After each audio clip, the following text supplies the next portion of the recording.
오늘의 본문은 마태복음 16장 13절부터 20절입니다. 예수께서 빌립보 가이사랴 지방에 이르러 제자들에게 물어 이르시되 사람들이 인자를 누구라 하느냐. 이르되 더러는 세례 요한, 더러는 엘리야, 어떤 이는 예레미야나 선지자 중에 하나라 하나이다. 이르시되 너희는 나를 누구라 하느냐. 시몬 베드로가 대답하여 이르되 주는 그리스도시요 살아계신 하나님의 아들이시니이다. 예수께서 대답하여 이르시되 바요나 시몬아 내가 복이 있도다. 이를 내게 알게 하신 이는 혈육이 아니요 하늘에 계신 내 아버지시니라. 또 내가 내게 이르노니 너는 베드로라. 내가 이 반석 위에 내 교회를 세우리니 음부의 권세가 이기지 못하리라. 내가 천국 열쇠를 내게 주리니 내가 땅에서 무엇이든지 매면 하늘에서도 매일 것이요 내가 땅에서 무엇이든지 풀면 하늘에서도 풀리리라 하시고 이에 제자들에게 경고하사 자기가 그리스도인 것을 아무에게도 이르지 말라 하시니라. 오늘 우리가 살펴볼 본문은 예수님이 바리새인과 사두개인들의 교훈을 경계하신 사실을 기록하고 있는 마태복음 16장 5절부터 12절에 이어서 우리가 아주 잘 아는 베드로의 신앙 고백 사건을 기록하고 있습니다. 즉 너희는 나를 누구라고 하느냐? 라고 물으시는 예수님의 질문에 베드로가 주는 그리스도시요 살아계신 하나님의 아들이시니이다라고 고백함으로써 예수님의 신성과 메시아 되심을 드러낸 것입니다. 이러한 베드로의 신앙 고백 사건은 가이사랴 빌립보 지방에서 이루어졌는데 가이사랴 빌립보는 이방인과 이교도의 지역으로 인근에는 헬라의 신 판을 섬기는 석굴이 있습니다. 당시에 헤롯은 거기에 로마 황제 가이사를 숭배하기 위한 신전을 봉헌하기도 했습니다. 그래서 가이사랴라는 이름이 붙은 것입니다. 그러므로 이곳은 하나님의 계시가 주어지리라고는 기대하기 어려운 장소였습니다. 그런데 이곳에서 하나님의 가장 결정적인 계시가 사람의 입을 통해 드러난 것입니다. 오늘 마태복음 16장 13절부터 20절은 이곳에서 베드로의 입을 통해 예수님이 메시아라는 사실이 공개적으로 선포되었고 교회를 세우기 위한 토대가 마련되었다고 기록하고 있습니다. 또한 이것이 예수님에 대한 제자들의 첫 신앙 고백이었다는 점에서 신약 성경에 나오는 계시 중에서 가장 결정적인 계시가 바로 이방인들의 땅인 가이사랴 빌립보에서 이루어진 것은 참으로 큰 의미를 가지고 있습니다. 가이사랴 빌립보는 갈릴리 호수 서편으로 약 40km 지점에 위치한 600m 고원지대여서 이리로 여행하는 사람들은 중간에 휴식을 취하곤 했습니다. 그러므로 예수님이 지난번에 살펴본 마태복음 15장에서 두로와 시돈 지방으로 가신 것은 오늘 가이사랴 빌립보로 가기 전에 휴식을 취하러 가신 것으로 이해할 수 있습니다. 가이사랴 빌립보 근처에는 요단강의 수원이 자리 잡고 있었는데 바로 이곳이 가나안 정복 때 단 지파가 차지한 이스라엘의 북쪽 경계 지역이었습니다. 본문으로 들어가서 마태복음 16장 13절을 보면 예수님이 제자들에게 사람들이 인자를 누구라 하느냐 고 물으십니다. 그러자 제자들은 더러는 세례 요한, 더러는 엘리야, 어떤 이는 예레미야나 선지자 중에 하나라 하나이다라고 대답합니다. 이를 통해 우리는 당시에 사람들이 예수님을 선지자 중에 하나로 보았다는 사실을 알 수 있습니다. 대부분의 유대인들은 북이스라엘과 남유다가 모두 망하고 이제는 선지자가 없다고 보았지만 마지막 때에는 선지자들이 다시 오리라는 기대를 하고 있었습니다. 사람들은 말라기 4장 4절부터 6절 말씀, 즉 너희는 내가 호렙에서 온 이스라엘을 위하여 내 종 모세에게 명령한 법, 곧 율례와 법도를 기억하라. 보라. 여호와의 크고 두려운 날이 이르기 전에 내가 선지자 엘리야를 너희에게 보내리니 그가 아버지의 마음을 자녀에게로 돌이키게 하고 자녀들의 마음을 그들의 아버지에게로 돌이키게 하리라. 돌이키지 아니하면 두렵건대 내가 와서 저주로 그 땅을 칠까 하노라 하시니라는 말씀에 근거하여 엘리야의 재림을 기대했습니다. 그들은 예수님의 기적 중 상당수가 엘리야의 것과 유사한 것을 보고 더욱 예수님을 선지자 말라기가 예언한 엘리야의 재림으로 보았을 것입니다. 또한 마지막 심판이나 성전에 대한 예수님의 관점은 예레미야와 비슷했기 때문에 사람들이 예수님을 엘리야나 예레미야와 비교하는 것은 당연한 일이었습니다. 이처럼 예수님에 대한 세상의 평가는 다양합니다. 예수님을 역사상 존재했던 한 인간으로 보는 사람들은 예수님이 인간을 구원하시기 위해 이 땅에 오신 그리스도시며 하나님의 아들이라는 사실을 알지도 못했고 믿지도 못합니다. 그렇습니다. 세상은 예수님을 알지만 바로 알지 못합니다. 따라서 그들이 예수님에 대하여 아무리 다양하게 긍정적으로 평가한다 할지라도 그 평가는 그들에게 아무런 유익도 줄 수가 없습니다. 그런 상황에서 제자들을 향해 사람들이 인자를 누구라고 하더냐고 물으셨던 예수님이 이제 15절에서는 너희는 나를 누구라 하느냐고 물으십니다. 즉 다른 사람의 생각과 평가가 아닌 제자들 자신의 생각과 평가를 말해보라는 것입니다. 이것은 제자들에게 아주 중요한 문제였습니다. 왜냐하면 이 질문에 대한 답변에 따라서 이제껏 예수님을 따라다녔던 제자들의 신앙이 평가될 수 있기 때문입니다. 다시 말해서 예수님에 대한 평가가 바로 자신들의 평가가 되는 것입니다. 이것은 오늘날 우리에게도 마찬가지입니다. 우리가 예수님을 누구라고 생각하고 어떻게 고백하느냐에 따라서 우리 자신이 어떤 사람이며 어떻게 살아야 하는지가 결정되기 때문입니다. 그래서 오늘 예수님은 제자들은 물론이고 우리에게도 너희는 나를 누구라 하느냐고 물으십니다. 다른 사람들의 생각과 평가와 신앙이 아니라 바로 우리 자신의 생각과 평가와 신앙과 고백이 중요하기 때문입니다. 오늘날 우리의 모습은 어떻습니까? 오늘 예수님이 우리에게 너희는 나를 누구라고 하느냐고 물으신다면 과연 우리는 어떻게 대답해야 할까요? 그러므로 오늘 베드로의 신앙 고백이 바로 우리의 신앙 고백이 되어야 합니다. 16절을 보면 베드로는 너희는 나를 누구라고 하느냐는 예수님의 질문에 주는 그리스도시요 살아계신 하나님의 아들이시니이다라고 대답합니다. 이것은 사실 성경이 증거하고 또 예수님이 우리에게 증거하라고 명령하신 복음의 가장 핵심적인 내용을 간결하게 요약한 말입니다. 즉 우리가 복음을 믿는다는 것은 베드로가 고백한 대로 예수님이 인간의 구원자 곧 그리스도시며 또한 하나님의 아들로서 하나님과 동등하신 분이라는 사실을 믿는 것이라는 말입니다. 그래서 사도 요한은 자신이 요한복음을 기록한 목적에 대하여 요한복음 20장 30절부터 31절에서 이렇게 밝힙니다. 예수께서 제자들 앞에서 이 책에 기록되지 아니한 다른 표적도 많이 행하셨으나 오직 이것을 기록함은 너희로 예수께서 하나님의 아들 그리스도이심을 믿게 하려 함이요 또 너희로 믿고 그 이름을 힘입어 생명을 얻게 하려 함이니라. 그렇습니다.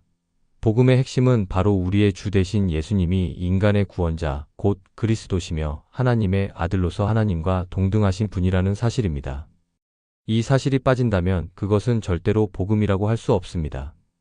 그러므로 언제라도 예수님이 우리에게 너희는 나를 누구라고 하느냐고 물으실 때 당당하게 주는 그리스도시요 살아계신 하나님의 아들이십니다 라고 대답할 수 있어야 합니다. 그런데 참으로 아이러니한 것은 이 고백을 한 베드로가 메시아에 대해 잘못된 개념과 생각을 가지고 있었다는 사실입니다. 마태복음 16장 21절부터 23절을 보면 사실상 메시아에 대한 베드로의 관점과 생각을 알 수 있습니다. 이때로부터 예수 그리스도께서 자기가 예루살렘에 올라가 장로들과 대제사장들과 서기관들에게 많은 고난을 받고 죽임을 당하고 제3일에 살아나야 할 것을 제자들에게 비로소 나타내시니 베드로가 예수를 붙들고 항변하여 이르되 주여 그리마옵소서 이 일이 결코 주께 미치지 아니하리이다. 예수께서 돌이키시며 베드로에게 이르시되 사탄아 내 뒤로 물러가라. 너는 나를 넘어지게 하는 자로다. 내가 하나님의 일을 생각하지 아니하고 도리어 사람의 일을 생각하는도다 하시고 당시 유대인들은 다윗의 혈통에서 메시아가 나올 것이라고 생각하고 있었고 그 메시아는 사무엘하 7장 11절부터 15절의 약속에 근거하여 하나님의 아들로 여겨지는 것이 당연한 것이었습니다. 사무엘하 7장 11절부터 15절은 전에 내가 사사에게 명령하여 내 백성 이스라엘을 다스리던 때와 같지 아니하게 하고 너를 모든 원수에게서 벗어나 편히 쉬게 하리라. 여호와가 또 내게 이르노니 여호와가 너를 위하여 집을 짓고 내 수완이 차서 내 조상들과 함께 누울 때에 내가 내 몸에서 날 내 씨를 내 뒤에 세워 그의 나라를 견고하게 하리라. 그는 내 이름을 위하여 집을 건축할 것이요 나는 그의 나라 왕위를 영원히 견고하게 하리라. 나는 그에게 아버지가 되고 그는 내게 아들이 되리니 그가 만일 죄를 범하면 내가 사람 음해와 인생이 채찍으로 징계하려니와 내가 내 앞에서 물러나게 한 사울에게서 내 은총을 빼앗은 것처럼 그에게서 빼앗지는 아니하리라고 다윗 왕조를 향하여 약속하고 있습니다. 그러므로 그 왕자를 상속하는 메시아는 하나님의 아들이라고 불리는 것이 당연했습니다. 이것은 시편 2편 7절부터 9절과 시편 89편 27절부터 34절로 이어집니다. 내가 여호와의 명령을 전하노라. 여호와께서 내게 이르시되 너는 내 아들이라. 오늘 내가 너를 낳았도다. 내게 구하라. 내가 이방 나라를 내 유업으로 주리니 내 소유가 땅 끝까지 이르리로다. 내가 철장으로 그들을 깨뜨리며 질그릇같이 부수리라 하시도다. 내가 또 그를 장자로 삼고 세상 왕들에게 지존자가 되게 하며 그를 위하여 나의 인자함을 영원히 지키고 그와 맺은 나의 언약을 곧게 세우며 또 그의 후손을 영구하게 하여 그의 왕위를 하늘의 날과 같게 하리로다. 만일 그의 자손이 내 법을 버리며 내 규례대로 행하지 아니하며 내 율례를 깨뜨리며 내 계명을 지키지 아니하면 내가 회초리로 그들의 죄를 다스리며 채찍으로 그들의 죄악을 벌하리로다.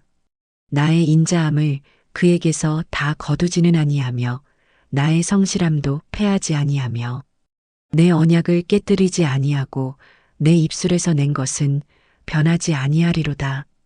이런 관점에서 보면 오늘 베드로의 고백, 즉 주는 그리스도시요 살아계신 하나님의 아들이시니이다라는 대답은 당시 사람들이 가지고 있었던 메시아에 대한 생각을 그대로 말한 것이라고 할 수 있습니다.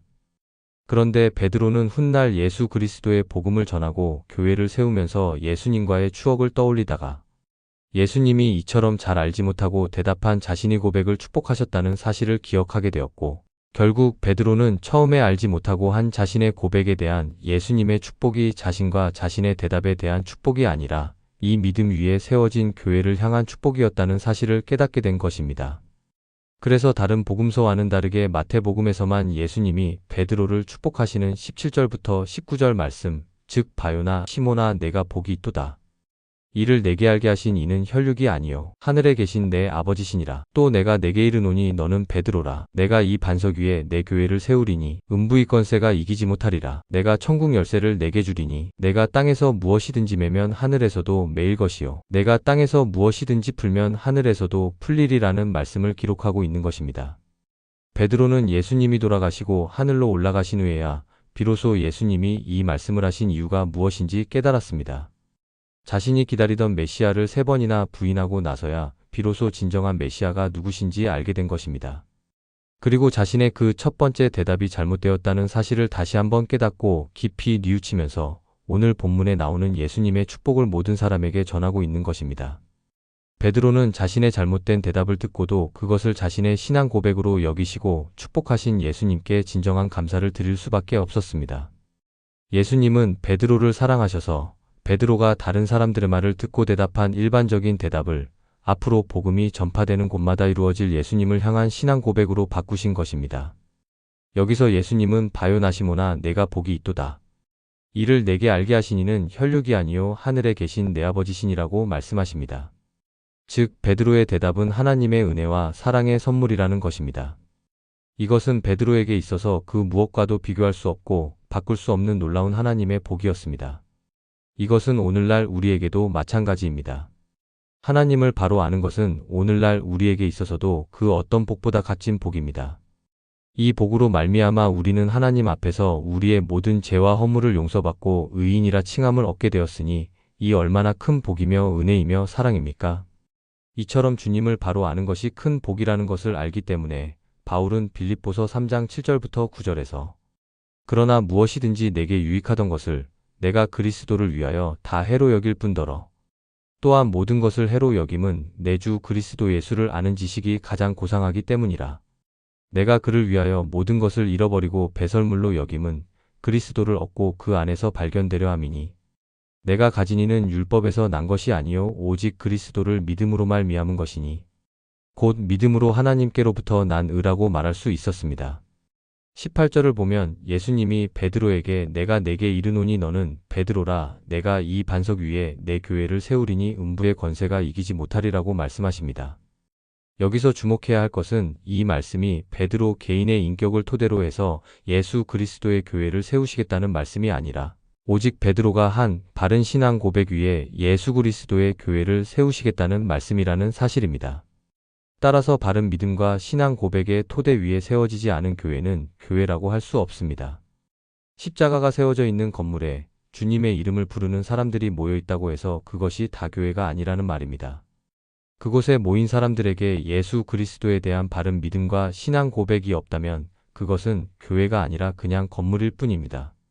교회란 오직 하나님의 말씀과 예수 그리스도의 진리를 진심으로 믿고 온전히 고백하며 그 말씀과 진리를 따라서 사는 성도들의 공동체입니다. 비록 건물이 없어도 또 체계적인 조직이 갖추어지지 않았어도 하나님의 말씀과 예수 그리스도의 진리를 믿고 고백하고 마음과 뜻과 힘을 다해 행하는 성도들이 함께 모여 있다면 그것이 바로 하나님이 원하시는 예수 그리스도의 몸된 교회입니다. 그러므로 오늘 말씀처럼 주는 그리스도시요 살아계신 하나님의 아들이시니이다라는 바른 신앙 고백을 회복하는 것이야말로 오늘날 무너져가는 교회를 교회답게 만드는 첫걸음이 되어야 합니다. 여기서 중요한 것은 내가 이 반석 위에 내 교회를 세우리니라는 말씀입니다. 이것은 교회를 세우는 주체는 우리가 아니라 예수님 자신이시며 그 교회의 주인 역시 예수님 자신이라는 사실을 말씀하고 있는 것입니다. 그렇습니다. 교회는 절대로 사람이나 혹은 단체에 의해 설립되는 것이 아닙니다. 또한 사람이 주인이 될 수도 없습니다. 아니, 사람이 주인이 되면 안 됩니다. 하지만 오늘날 우리가 알고 있는 교회는 어떻습니까? 오늘날 우리가 알고 있는 교회들이 그 교회의 성도들이나 지도자들이 과연 예수 그리스도께서 그 교회의 설립자이며 또한 주인이라고 자신 있게 말할 수 있을까요? 교회의 모든 일이 오직 주님의 뜻대로 이루어지고 있습니까? 부끄럽고 안타까운 일이지만 그렇지 못한 것이 오늘날 우리가 알고 있는 교회들의 모습입니다. 19절을 보면 예수님이 베드로에게 내가 천국 열쇠를 내게 주리니 내가 땅에서 무엇이든지 매면 하늘에서도 매일 것이요 내가 땅에서 무엇이든지 풀면 하늘에서도 풀리리라고 말씀하십니다. 여기서 천국 열쇠는 천국의 문을 열어 사람들로 하여금 천국으로 들어갈 수 있도록 하는 열쇠를 의미합니다. 그러므로 이 천국 열쇠는 복음을 가리킵니다. 그렇다면 땅에서 푼다는 것은 곧 복음을 맡은 사람들이 땅에서 그 복음을 열심히 사람들에게 증거하는 것을 말하며 그럴 때 하늘에서도 풀린다는 것은 곧 천국의 문이 열려 그 복음을 듣고 믿은 자들이 천국으로 들어갈 수 있게 된다는 말입니다. 또 이와 반대로 땅에서 맨다는 것은 곧 복음을 맡은 자들이 이 땅에서 복음을 증거하지 않는 것을 말하며 그럴 때 하늘에서도 매인다는 것은 천국 문이 닫혀서 아무도 천국에 들어가지 못하게 된다는 의미인 것입니다. 그러면 이것이 단지 베드로에게만 하신 말씀일까요? 아닙니다. 이 말씀은 베드로가 대표하고 있는 이 땅의 모든 성도에게 하신 말씀입니다. 그러므로 우리는 이 말씀을 통해 예수 그리스도께서 천국의 문을 여는 열쇠인 복음을 성도된 우리에게 맡기셨다는 사실을 알 수 있습니다. 이처럼 성도된 우리는 언제나 천국 열쇠를 맡은 자로서 이 땅의 모든 사람에게 천국의 문을 열어주어야 하는 책임이 있습니다. 만약 성도된 우리가 이 책임을 다하지 않는다면 천국으로 들어갈 사람이 없을 것이며 그로 말미암아 문 밖에서 슬피 울며 이를 가는 사람들만 있게 될 것입니다. 그리고 우리는 그에 대한 책임을 면할 수 없을 것입니다. 그래서 예수님은 마태복음 23장 13절에서 그렇게 하지 않는 사람들을 강하게 꾸짖으십니다. 화 있을진저 외식하는 서기관들과 바리새인들이여 너희는 천국 문을 사람들 앞에서 닫고 너희도 들어가지 않고 들어가려 하는 자도 들어가지 못하게 하는도다. 이처럼 예수님은 우리에게 바로 그 천국 열쇠인 복음의 책임을 맡기셨습니다. 그렇다면 그 책임을 다하지 못하면 어떻게 되겠습니까? 그래서 사도 바울은 고린도전서 9장 16절에서 내가 복음을 전할지라도 자랑할 것이 없음은 내가 부득불할 일임이라.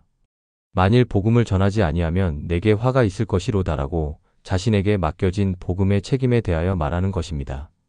그렇다면 이처럼 매고 푸는 권세를 가진 우리는 과연 이 땅에서 어떤 사람이 되어야 할까요? 매는 자입니까? 아니면 푸는 자입니까? 당연히 푸는 자가 되어야 합니다. 이해하고 용서하고 사랑함으로 이 땅에서 저주받은 인생을 살아가는 사람들을 그 저주에서 풀어주는 사람들이 되어야 합니다. 이 일은 이사야 58장 6절부터 7절 말씀과 같습니다. 내가 기뻐하는 금식은 흉악의 결박을 풀어주며 멍에의 줄을 끌어주며 압제당하는 자를 자유하게 하며 모든 멍에를 꺾는 것이 아니겠느냐. 또 줄인 자에게 내 양식을 나누어 주며 유리하는 빈민을 집에 들이며 헐벗은 자를 보면 입히며 또 내 골육을 피하여 스스로 숨지 아니하는 것이 아니겠느냐? 이 일을 위해 주님이 우리에게 이와 같은 권세를 주셨다는 것을 항상 기억하고 살아야 합니다. 그러므로 이 권세는 우리에게 그만큼의 책임이 되는 것입니다. 우리는 그 책임을 다해야 합니다. 그리하면 이사야 58장을 통해 약속하신 하나님의 복을 우리가 누리게 될 것입니다. 이어지는 이사야 58장 8절부터 12절을 보겠습니다. 그리하면 내 빛이 새벽같이 비칠 것이며 내 치유가 급속할 것이며 내 공의가 내 앞에 행하고 여호와의 영광이 내 뒤에 호위하리니 내가 부를 때에는 나 여호와가 응답하겠고 내가 부르짖을 때에는 내가 여기 있다 하리라. 만일 내가 너희 중에서 멍에와 손가락질과 허망한 말을 제하여 버리고 줄인 자에게 내 심정이 동하며 괴로워하는 자의 심정을 만족하게 하면 내 빛이 흑암 중에서 떠올라 내 어둠이 낮과 같이 될 것이며 여호와가 너를 항상 인도하여 메마른 곳에서도 내 영혼을 만족하게 하며 내 뼈를 견고하게 하리니 너는 물된 동산 같겠고 물이 끊어지지 아니하는 샘 같을 것이라. 내게 선할 자들이 오래 황폐된 곳들을 다시 세울 것이며 너는 역대에 파괴된 기초를 쌓으리니 너를 일컬어 무너진 데를 보수하는 자라 할 것이며 길을 수축하여 거할 곳이 되게 하는 자라 하리라. 오늘 우리는 베드로의 첫 고백을 통해 우리의 고백을 되돌아보게 됩니다. 뿐만 아니라 우리의 신앙과 우리의 책임과 우리에게 주어진 복을 되돌아보게 됩니다. 오늘 말씀과 같이 우리가 바르게 믿고 말씀대로 행하는 것이 우리의 신앙과 책임을 다하는 것입니다. 그러면 하나님이 우리를 진정한 성도로 인정하시고 천국 열쇠를 가진 자로서 천국 문을 활짝 열 수 있는 권세를 주실 것이며 또한 예수 그리스도의 몸된 교회를 세울 반석이 되게 하실 것입니다. 그 반석 위에 무너진 교회를 다시 세우며 새로운 기초를 쌓고 무너진 데를 보수하고 말씀과 구원으로 가는 길을 닦아 모든 사람이 천국을 기업으로 받을 수 있도록 예수 그리스도의 복음을 전하는 참된 믿음의 성도들이 되시기를 축원합니다.